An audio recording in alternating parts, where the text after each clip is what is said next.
जादुई परी के वरदान की कहानी। एक गांव में नंदू नाम का लड़का रहता था जो अपने माता पिता की दिल से सेवा करता था और उनकी हर बात मानता था। नंदू मन लगाकर पढ़ाई करता था और हमेशा सबकी मदद को तैयार रहता था। गांव के सभी लोग उसे बहुत प्यार करते थे।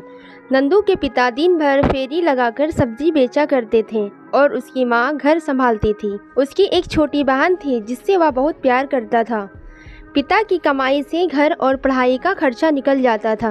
नंदू स्कूल जाने से पहले सुबह सारी सब्जियां धोकर ठेले पर सजा देता था, जिससे उसके पिताजी को मदद मिल जाती थी।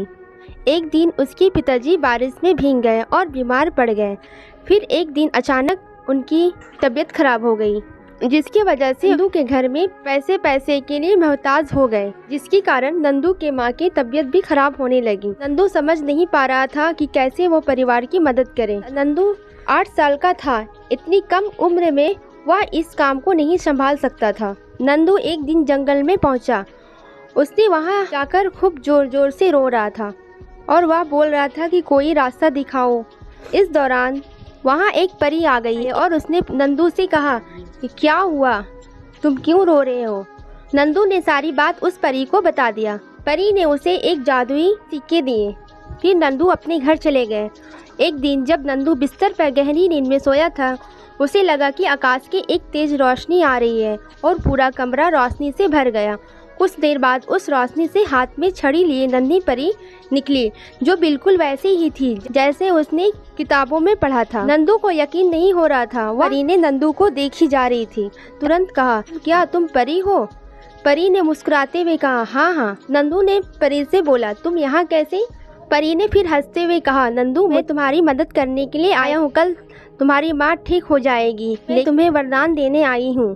परी खुश होकर बोली, तुम मुझसे एक और वरदान मांग सकते हो। इस पर नंदू बोला, परी मुझे ऐसा वरदान दो कि मैं बड़ा होकर अच्छे रास्ते पर चल सकूं। परी ने खुश होते हुए नंदू को एक अंगूठी दी और बोली, इसे पहनकर जो मांगोगे वह मुराद पूरी होगी। लेकिन जिस दिन गलत काम के लिए इस अंगूठी का इस्तेमाल करोगे तो इसकी शक्ति खत्म हो जाएगी। इस बात पर इस अंगूठी का जिक्र किसी से नंदू ने घर पर नहीं बताया था।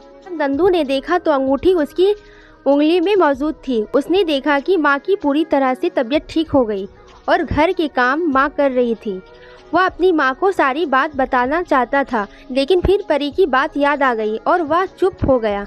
मेहनत के बल पर अब उसका परिवार सुख से रहने लगा।